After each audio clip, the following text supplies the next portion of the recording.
지난 한 주간 동안에도 무더운 날씨 속에서 하나님께서 지켜주신 것 감사드리고, 또 예배하는 자리에서 우리 다 같이 좀 주님을 기쁘시게 해드리며 또 우리에게 또 새로운 축복의 시간이 되기를 기원합니다. 오늘 같이 읽은 말씀보다는 저는 그런 생각을 하면서 이 아침 메시지를 정했어요. 만일에 바울 사도께서 오늘 아침 은평교회에 오셔가지고 설교를 하신다면 무슨 말씀을 할까? 바울 사도가 쓴 서신이 굉장히 많은데 그 중에서 가장 깊이 있는 한 부분을 말씀하지 않을까? 다시 볼 수 없고 마지막 말씀이라고 한다면 아마도 바울 사도는 로마서 7장 말씀을 우리에게 전하지 않을까, 그런 생각을 해보면서 말씀을 준비했어요.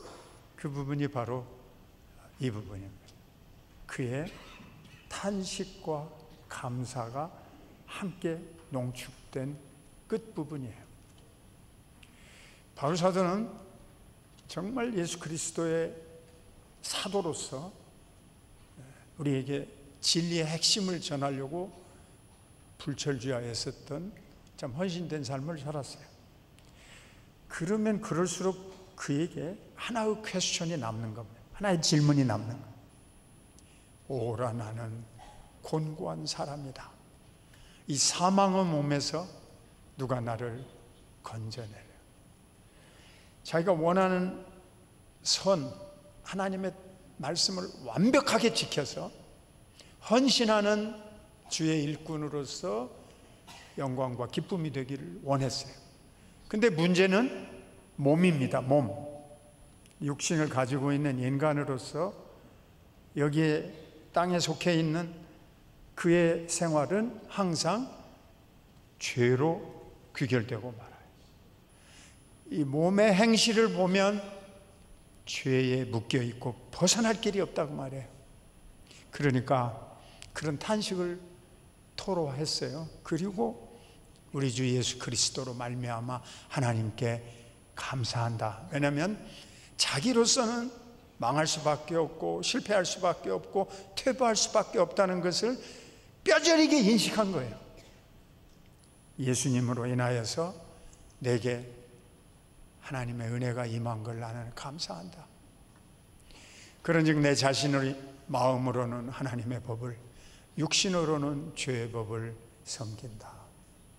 마치 바울 사도의 깊은 신앙의 토로 속에 담겨 있는 두 개의 큰 기둥과 같은 것, 두 개의 벗을 수 없는 대립과 충돌이 있는 것. 바울 사도는 그걸 여러분과 저에게 다시 똑같이 공유하면서 또 우리를 격려하지 않았을까, 그런 생각을 해봐요. 이 본문의 말씀을 해석하면서 마틴 루터는 따라서 인간에게는 두 개의 신분이 동시에 공존한다, 그렇게 해석을 했어요. 그건 곧 하나는 죄인이라고 하는 내 모습, 또 하나는 의인이라고 하는 하나님으로부터의 모습이다. 시물 유스투스 앳 페카토르, 그가 남긴 굉장히 유명한 공식입니다. 마틴 루터가 수도원에서 성장을 해서 비텐베르그 대학에서 박사를 받고 교수가 된 다음에 시편, 갈라디아서, 로마서를 쭉 학생들에게 가르치면서 계속 자기 속에 똑같은 바울 사도와 같은 싸움이 있다는 것을 토로한 거예요. 인간은 이 두 개의 모습, 내가 내 모습을 보면 죄인, 근데 예수 그리스도를 믿는 성령으로 말미암아 다시 중생한 하나님이 나를 보는 모습은 의인이다, 이런 토로를 했어요. 이런 고민을 아마 여러분도 저도 지금 신앙생활에서 공유하고 있지 않나. 내가 이렇게 은평교회 성도로서, 재직으로서 헌신하며 5년, 10년, 20년, 또 은평교회가 40년이 됐으니까 그러면 내게 좀 나아진 게 있을까? 그래서 우리 찬양대 오늘 엄청난 마치 공연과 같이 아름다운 찬송을 올리셨어요. 내가 음악적으로 이렇게 발전하는데 그와 동시에 내가 신앙적으로도 나의 열매와 선행도 동시에 발전했을까? 저는 제 모습을 보면 발전하거나 성장한 모습이 없지는 않겠지만 결론은 흙으로 돌아가는 모습을 부인할 수가 없어요. 도로 제자리로 돌아와요. 그것도 흙으로 가는 겁니다. 자, 이런 갈등과 고민이 오늘 아침 여러분과 함께 나누는 말씀의 첫 서론이에요. 자, 우리가 어떻게 이걸 극복하느냐? 내 안에 담겨 있는 내가 인간으로서의 욕망과 욕심, 그로 말미암아 죄로 귀결되는 나의 실패한 삶이 떠나질 않는다. 동시에 내가 하나님으로부터 받은 이 믿음의 선물을 따라서 열심히 신앙생활을 하면서 그의 말씀에 순종하고 그리고 아름다운 열매를 맺어서 영광을 돌리려고 하는 나의 영적인 모습도 공존하고 있다 그 말. 그런데 쉽게 해답이 주어지지가 않을 때가 많아요. 지나간 역사 속에서 보면 이 갈등을 해결하려고 했던 좀 별로 좋지 않은 예인데 그럼에도 불구하고 지금까지 우리 기독교 교회 역사에 심대한 영향을 끼치고 있는 사람이 한 사람 있습니다. 그게 사막의 성자 안톤이라고 하는 분이에요. 여러분들 못 들어본 분은 계시겠지만 수도원 제도 여기저기 유럽의 전체 러시아까지를 포함해서 곳곳에 산이나 사막이나 혹은 물가에 수도원이 많이 세워져요. 그 수도원이라고 하는 삶, 그것에 아주 엄청난 촉매제가 된 사람이 바로 안톤이라고 하는 분이에요. 이분이 주후 250년경, 그러니까 아직 기독교가 공인이 안 되고 박해받을 때 그때 살았던 분이고요. 성경이 아직 완성이 안 됐어요. 신약성경 부분 받아서 믿을 때 그 시절에 아프리카 북부에 살면서 복음을 받게 됐어요. 그런데 부모님이 일찍 돌아가시고 엄청난 재산을 물려받았어요. 이 나일강의 삼각주에 밀과 보리가 풍성하게 자라는 엄청나게 큰 땅을 유산으로 받았고 동시에 재산도 부모님이 많으셔서 뭘 선물로 받았냐면 낙타.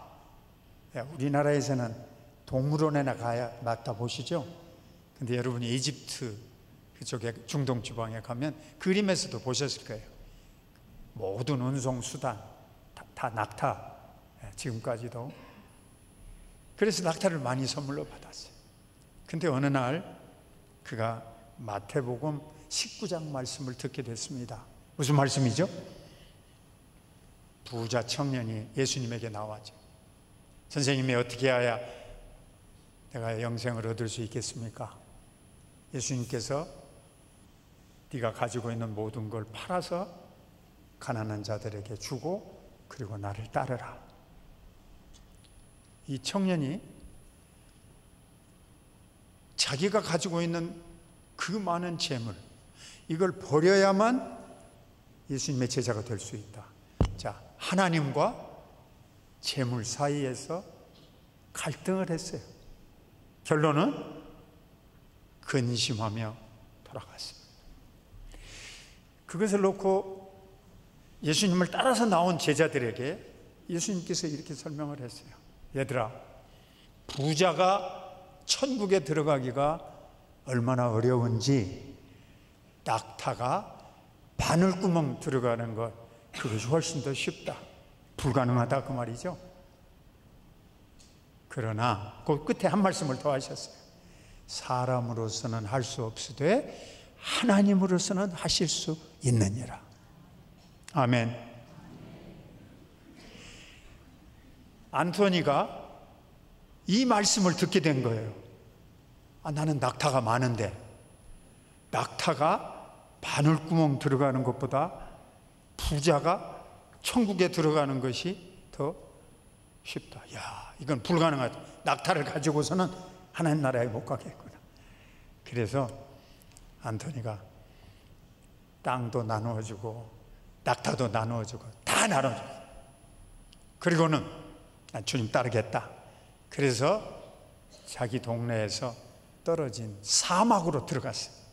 다 버려야만 내가 천국을 얻겠구나. 안토니의 이 이야기가 가짜였으면 오늘날까지 전해지지 않죠. 알렉산드리아의 수도원 원장이었던 아다나시우스에 의해서 책으로 남았습니다. 그래서 아다나시우스는 굉장한 신학자예요. 주후 325년 니케아 종교회의에서 초대교회가 최초로 모여서 삼위일체 신앙을 정립을 할 때 하나님이 귀하게 들어쓴 위대한 신학자예요.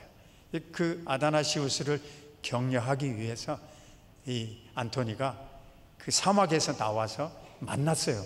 그래서 그 생애를 책으로 남겨놓겠습니다. 아다나시우스가 쓴 책에 보면 이런 이야기가 나온다, 그 말씀이에요. 자, 사막으로 들어갔어요. 이제 나는 재물보다는 하나님을 택하겠다. 이게 최초의 일은 아닌데 그게 이제 큰 영향을 끼치면서 아프리카 북부에서 일종의 하나의 대전기가 마련된 거예요. 자, 한번 생각해 보세요. 우리 앞에 계시니까 내가 비유를 드릴게요. 여러분들이 이제 낙타를 선물로 받았다. 오늘날로 치면 자동차와 마찬가지. 한 대씩. 에? 그런데 안토니는 어디로 갔어요? 사막으로 갔어. 물도 없고 먹을 것도 없고 아무것도 없는데 나한테 자기 재산을 팔아서 좋은 자동차를 한 대 주고 자기는 갔다. 그럼 여러분 어떻게 했어요? 야, 그럼 내가 이대로 가만히 있으면 되나? 낙타도 받았는데 가만히 있으면 안 되겠지. 그래도 빵을 싸고 물을 싸가지고 갈 마음이 있겠어요, 없겠어요? 다 고개를 끄덕거리시. 안토니가 사막으로 갔는데 사람들이 자꾸 찾아오는 거예요. 안토니 살았냐 죽었냐? 그리고 계속 찾아오니까 안토니가 이렇게 둘레를 쳤어요. 가까이 다가오지 마. 나 아직 하나님을 못 만났다. 그리고 와서 나를 찾지도 말고 부르지도 마. 나는 지금 가장 중요한 게 하나님을 만나는 일이야. 이야, 동네 사람부터 시작해서 소문이 퍼져가지고 안토니를 보고 싶은 사람들 자꾸 찾아오는 거예요. 안토니가 어떻게 하는지 아세요? 굴을 파고 땅속으로 들어가요. 땅굴을 만들었어요. 아예 만나지도 않고 듣지도 않고 난 하나님을 만나야 되겠다. 내가 그림으로 보여드릴게요. 지금부터 500년 전 그림이에요. 이게 500년 전 그림. 최근에 그린 게 아니고 얼마나 유럽의 수도원들에게 그가 유명했던지 안토니를 그린 그림하고 저 굴을 파서 들어가 있는 거. 이게 전 유럽에 퍼지기 시작한 거예요. 안토니를. 근데 안토니가 오래 살았다고 돼 있어요. 그래서 저 그림에 저렇게 통통하고 멋있게 그려져 있는데 제가 보기에는 그렇진 않을 것 같은데 아무튼 정확한 연대수는 모르지만 오래 장수를 했어요. 근데 안토니가 많이 먹었느냐? 그냥 아니에요. 그 아다나시우스의 책에 보면 하루에 빵 하나 먹어요. 그것도 주로 금식하면서 지냈어요. 자, 안토니에게요.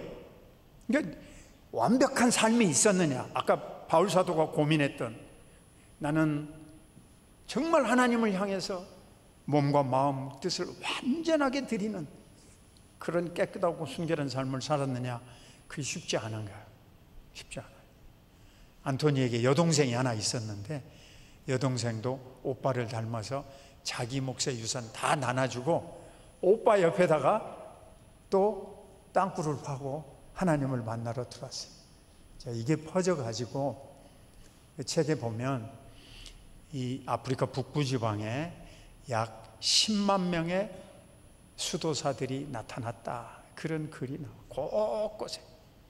지금 다 없어졌어요. 왜냐하면 주 5세기, 6세기 경에 이 모슬렘 교도들이 쳐들어와서 마호멧 교리를 이제 증거하고 가르치기 시작한 7세기 이후부터는 전부 다 때려 부쉈어요. 그래서 아프리카 북부에 있던 곳들에 아주 소수만 지금 남아 있습니다. 안토니가 있었던 곳은 사막에 유적지는 남아 있어요. 그런 건물 자체는 없고 유적지는 지금도 남아 있어요. 자, 제가 이런 예를 드리는 이유가 뭐냐면 이렇게 세상과 격리하고 다른 사람과 떠나서 나는 물질과 초월하겠다, 이 방식으로 과연 온전한 기독교인의 삶을 이룰 수 있느냐? 예수님은 그렇게 명령하시지도 않았고 어떤 제자들도 그런 방식을 우리가 살아가야 할 공식으로, 진리로 우리에게 선포하거나 훈련시킨 적이 없습니다. 수도원 제도, 이것은 다 우리 주님으로부터 나온 방식이 아니에요. 안토니 이후부터 나오는 인간들의 한 노력의 일환일 뿐이에요. 여러분 보고 저보고 오히려 세상 속에 들어가서 세상 속에서 빛이 되고 사람들 속에서 소금이 되라고 말씀하셨어요. 우리 보고 저 어디로 들어가서 아무도 만나지 말고 완벽하게 하나님만 바라보며 살아가라, 그렇게 말씀하신 적이 없다, 그 말씀이에요. 실패하고 모자라고 부족하고 마음속에 아까 그 바울 사도의 탄식이 남아 있을지라도 하나님께서는 사실은 여러분과 저를 오히려 위로하시고 덮으십니다. 그게 바로 은총을 베푸시는 방법이에요. 이 둘 사이에 괴로움과 고통이 있는 여러분과 제가 신앙생활에서 낙심될 때마다 하나님은 용서하시고 진노 중에라도 긍휼을 베푸십니다. 그 첫 번째 케이스가 바로 아담과 이브에게 가죽옷을 입히신 거예요. 자, 한번 말씀을 보시죠. 하나님 앞에 범죄한 아담과 이브에게 하나님이 진노 중에라도 긍휼을 베푸셨어요. 그래서 그들이 자기의 허물을 가리울 무화과 나무 잎으로 엉성하게 어설프게 가리우지도 못할 뿐만 아니라 오래 가지도 못하는 그런 임시 방편을 고안했죠. 그러나 하나님께서는 오히려 그들을 불쌍히 여기시고 가죽옷을 입혀주죠. 동물을 잡아서 피를 흘리고, 그리고 대신해서 더 온전하고 따뜻하고 더 좋은 옷으로 입혀주셨어요. 실패하고 범죄하고 거역했습니다. 불순종하고 반항하고 하나님을 속였어요.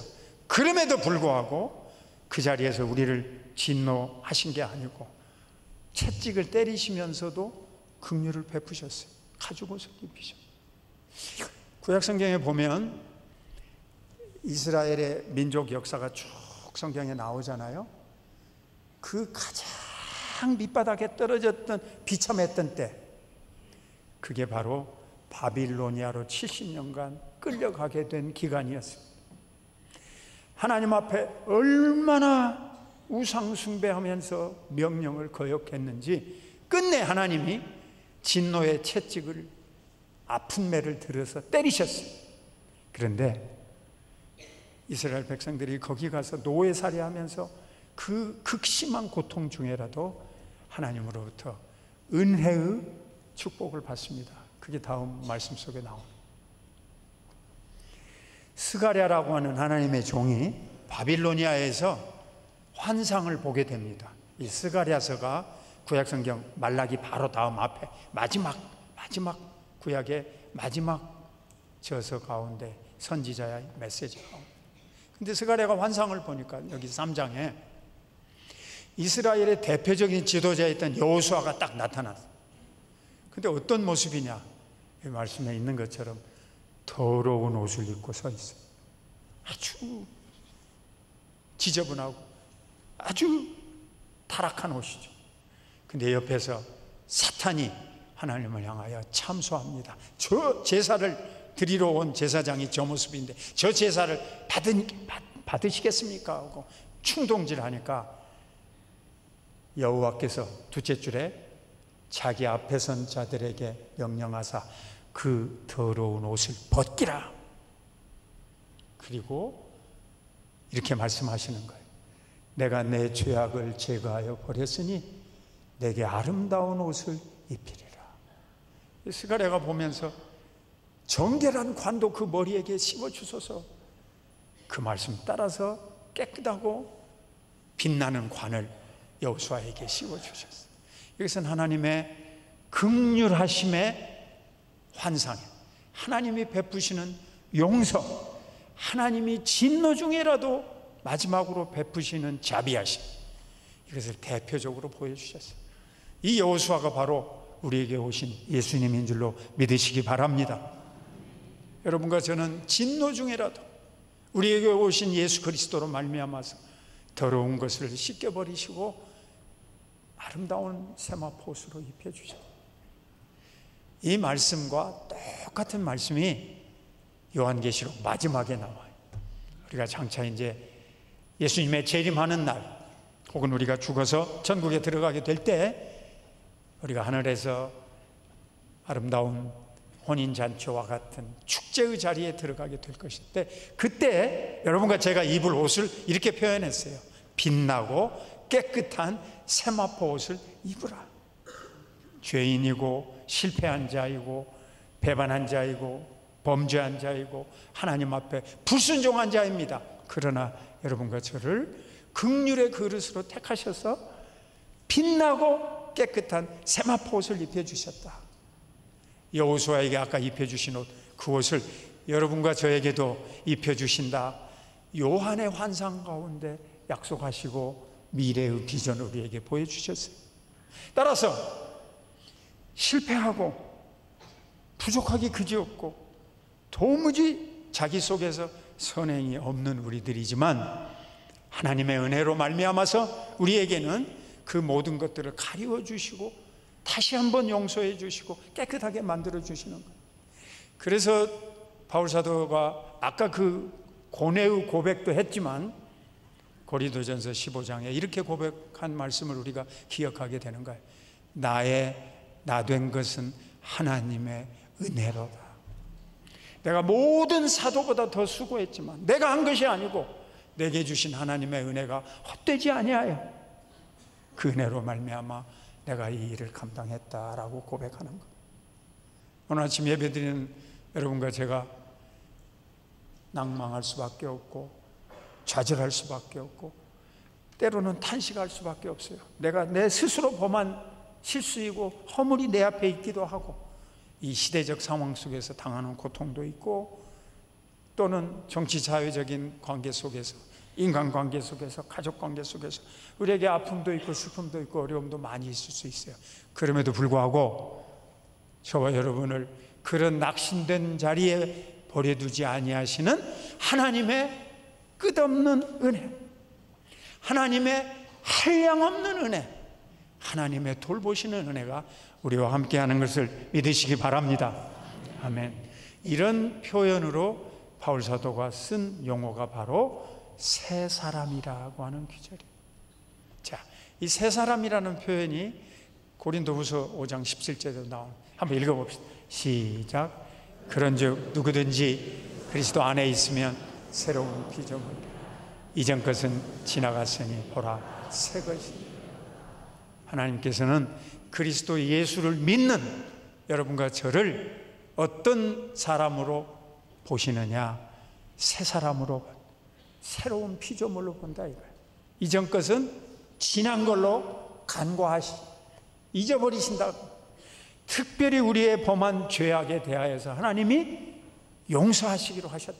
이전 것은 지나갔어요. 하나님이 계산하지 않으십니다. 용서하셨어요. 그리고 우리에게 새로운 사람이라, 새 사람. 자, 또 다른 말씀 보시죠. 이 바울사도의 옥중서신에 여러 군데 나오는데 옛사람 그 행위를 벗어버리고 새 사람을 입혀주셨다. 우리에게 준 이름이 옛사람, 헌 사람이 아니에요. 새 사람이에요.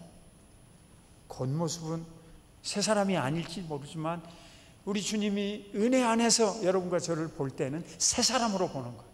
자, 또 한 말씀. 너희는 유혹의, 오늘 읽은 말씀이죠. 유혹의 욕심을 따라 썩어져가는 구습을 따르는 옛사람을 벗어버리고 너희의 심령으로 새롭게 되어 하나님의 의로우심과 진리의 거룩함으로 지으심을 받은 새 사람을 입으라. 여기에 이 명령체로 되어져 있는데 어떤 해석은 이렇게 설명을 했어요. 새 사람을 입은 대로 살아가라. 이미 입혀주셨다, 그 말씀. 어떻게 입히시느냐, 이 방법이 어떤 대책이 있으십니까?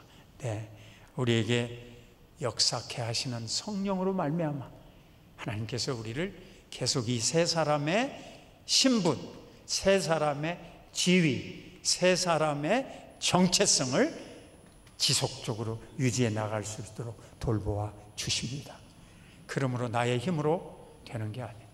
내게 능력 주시는 자 안에서 내가 감당한다. 나를 능하게 하신 하나님께 감사한다. 아멘. 바울사도가 그렇게 설명했어요. 나를 능하게 하신, 나를 신앙생활을 실패함에도 불구하고 계속 유지하면서 내가 변절하지 않고 이 생활을 지속하며 지탱할 수 있는 끈을 놓지 않는 것은 바로 하나님께서 내게 은혜를 주셨기 때문이에요. 우리는 흙으로 돌아가서 무익한 자가 되었지만 그럼에도 불구하고 하나님께서 실패한 자로 만들지 않는 것은 여러분과 저에게 주신 은총이 있기 때문인 줄로 믿으시기 바랍니다. 자, 이 마지막 말씀 같이 함께 보시죠. 우리가 같이 읽으세요. 시작. 우리가 알거니와 우리의 옛사람이 예수와 함께 십자가에 못 박힌 것은 죄의 몸이 죽어 다시는 우리가 죄에게 종노릇하지 아니하려 함이니 이는 죽은 자가 죄에서 벗어나 의롭다 하심을 얻었습니다. 의롭다 하심을 얻었다. 다시는 옛사람의 정죄와 형벌 속에 가지 아니하도록 건져내 주셨다. 이 일을 계속해서 하시는 우리 성령님의 은혜로 말미암아서 정말 우리가 지탱해 갈 수 있어요. 자, 이제 결론의 말씀 드리겠습니다. 오늘 드린 말씀은 사도 바울의 옥중서신이었어요. 에베소서 4장이. 바울 사도가 왜 그런 표현을 썼느냐? 로마서에 그의 깊은 고뇌와 갈등에 대한 해답으로 내가 곤고한 사람이다, 그런 시절을 보냈지만 여러분들은 새 사람이다, 이런 결론과 위로의 말씀을 주셨어요. 이제 끝맺는 말씀을 드리겠습니다.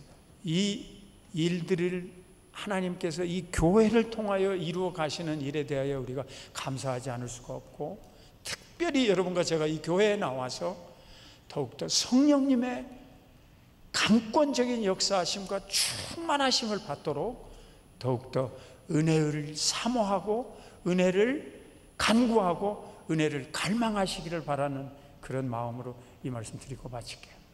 제가 작년 4월에 네덜란드 암스테르담이라는 데를 가야 했어요. 이곳은 그 유명한 우리 개혁신앙의 본고장과 같은 곳이에요. 아브라함 카이퍼라고 하는 유명한 신학자가 자유대학이라는 곳을 세웠고, 거기에서 헤르만 바빙크라고 하는 위대한 신학자가 엄청난 학문적 성취를 세웠고, 그리고 이 정교도 신앙의 네덜란드 판 엄청난 개혁운동이 일어났던 곳입니다. 암스테르담 중앙역에서 깜짝 놀랐어요. 저는 그렇게 가보고 싶어서 찾아간 곳에 내가 두 가지 일로 깜짝 놀랐는데, 하나는 사람들이 이렇게 많이 모여있대. 왜 이렇게 사람들이 많이 모여있대? 기차역 앞에. 아이고, 가보니까요, 담배 피는 장소에 사람들이 가득 모여요. 70%, 80%는 젊은 여자들. 자, 이렇게 그 담배를 끊게 하기 위해서 그 의사들과 건강센터에서 연구를 했다고 그러죠. 왜 사람들이 담배를 피느냐 이렇게 물어보니까 특별히 젊은 여자들이 왜 담배를 피느냐 그 답을 쓴 게 이렇게 나와 있다고 제가 그냥 읽었어요.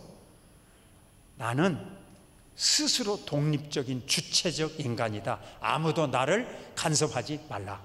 그래서 딱 그 자기의 그 스스로 모든 걸 자율적으로 해내는 강인함을 드러내기 위해서 딱 뽑는 게 담배라는 거예요. 난 누구의 지배도 안 당해. 누구의 간섭도 안 받아. 나한테 시비 걸지 마 하면서 담배를 핀다는 거예요. 자기 혼자.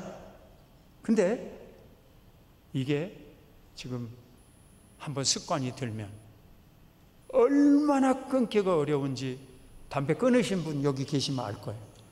그래서 저는 좋은 부모님 밑에서 신앙생활 새벽기도 열심히 하시는 할머니, 아버지, 어머니 밑에 성장을 했기 때문에 담배 펴볼 기회가 없었어요. 그런데 그 영화 같은 데 보면 담배 피는 사람 참 멋있게 보이더라고요. 네. 그게 그 커크 다글라스라는 배우가 파이프 담배 착 피고 나오는 거. 그래서 제가 집에 와가지고 볼펜으로 이렇게 흉내를 한번 내봤는데 그것도 안 되겠더만요. 왜? 성경에 나쁜 것은 모양도 흉내내지 말라. 그래서 안 되겠어요. 그건. 담배 안 피우긴 게 얼마나 부모님으로부터 받은 행복인지 시간이 가면 갈수록 깨닫게 돼요. 왜요? 한번 나쁜 습관이 들면 그 구수 옛 모습을 버리기가 어려워요. 인간은 그렇게 쉽지가 않다. 미국에서 담배 봉지에 그렇게 써 있죠. 담배는 마약이다. Smoke is drug다. 드러그, 마약이라고 돼 있어요. 그런데도 못 끊어요. 안타까운 일이죠. 암스테르담 가서 두 번째 놀란 건 담배 정도가 아니에요. 제가 가고 싶은 곳이 있었어요.